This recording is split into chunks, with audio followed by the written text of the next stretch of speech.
Today we'll explore the fundamental properties of exponents. These rules are essential for algebra success. Let's begin with multiplication. Consider a squared times a to the fourth power. When multiplying terms with identical bases, we add their exponents together. 2 plus 4 equals 6, giving us a to the sixth power. We call this the product rule for exponents. Next, let's examine division. Take a to the eighth power divided by a cubed.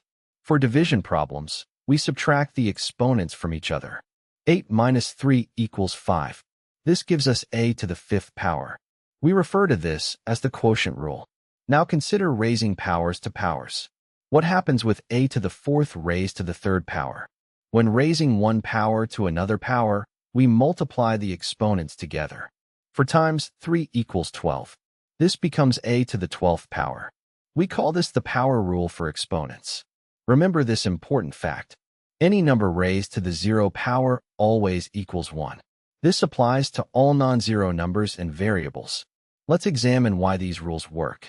Consider our first example again. Why does a squared times a to the fourth equal a to the sixth? Well, a squared means a times a. That's two factors of a multiplied together.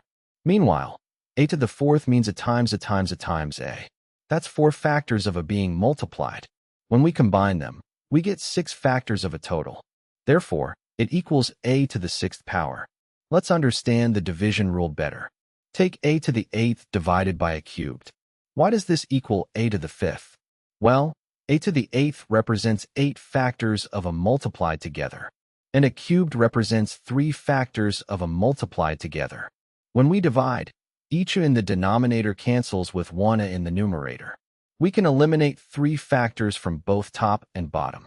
This leaves 5 factors of a remaining. So we get a to the fifth power. Now let's examine the power rule more carefully. Consider a squared raised to the fourth power. According to our power rule, we multiply 2 times 4 to get 8. But why does this work? Well, a squared raised to the fourth power means we have 4 copies of a squared multiplied together. Each squared contains 2 factors of a. So we have 4 groups, each containing 2 factors of a. That gives us 8 total factors of a. Therefore, we get a to the eighth power. Let's practice these concepts with some problems. Work through these expressions carefully. Simplify z to the third times z to the sixth power. Also try 4a cubed b to the fourth times 7a to the fifth b squared. Then solve b to the eighth divided by b to the fifth. Finally, work on 48a to the ninth divided by 6a squared. Take your time and apply the rules we've learned. Let's solve the first problem together. For z to the third times z to the sixth, we add the exponents. 3 plus 6 equals 9. So our answer is z to the ninth power. For the second problem, we have several steps. First, multiply the coefficients 4 and 7. For times 7 equals 28. Next, handle the terms using the product rule. A cube times a to the fifth becomes a to the eighth power.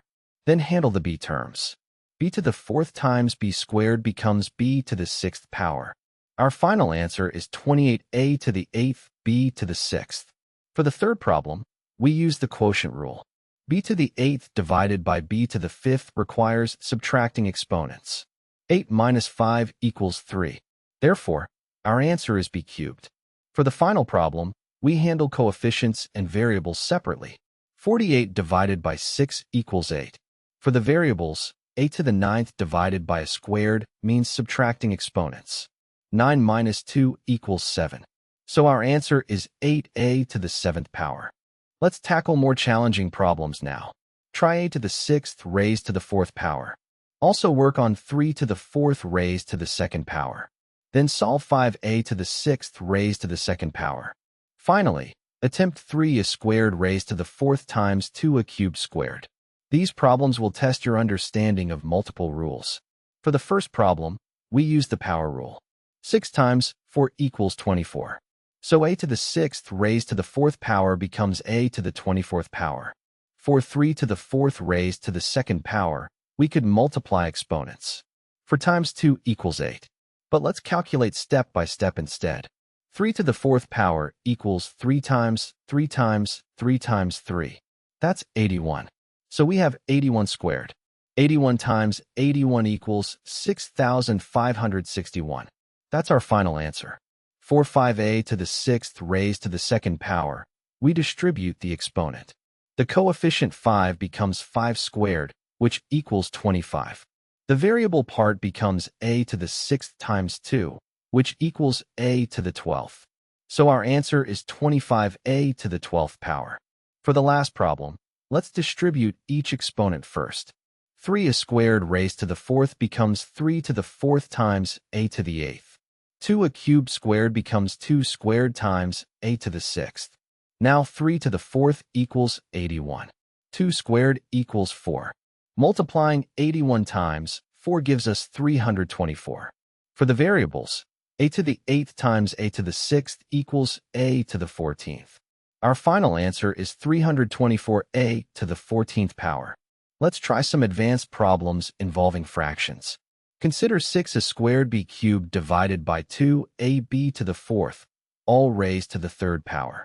Also try 7a cubed b divided by 3a to the fifth b squared, all raised to the 0 power. Finally, work on negative 3ab squared raised to the 0 power.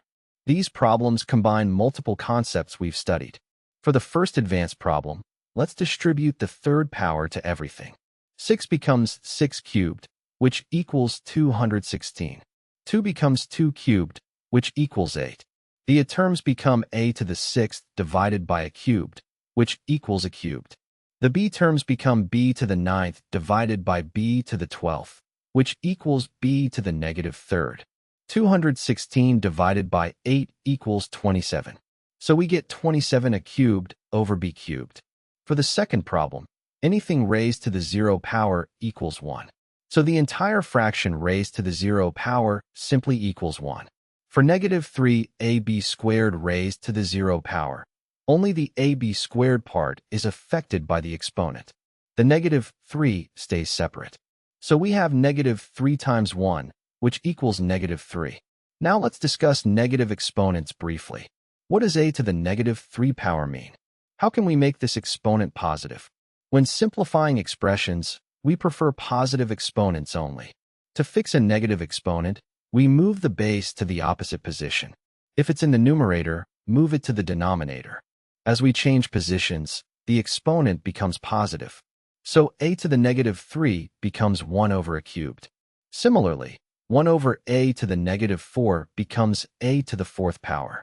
If we have 2/3 raised to the negative 3 power, we flip the fraction. It becomes 3/2 raised to the third power. 3 cubed equals 27. 2 cubed equals 8. So our answer is 27 over 8. When we have a cubed raised to the negative 5 power, we first multiply exponents. 3 times negative 5 equals negative 15. Then we make it positive by moving to the denominator. This gives us 1 over a to the 15th power. These examples show how negative exponents work in practice.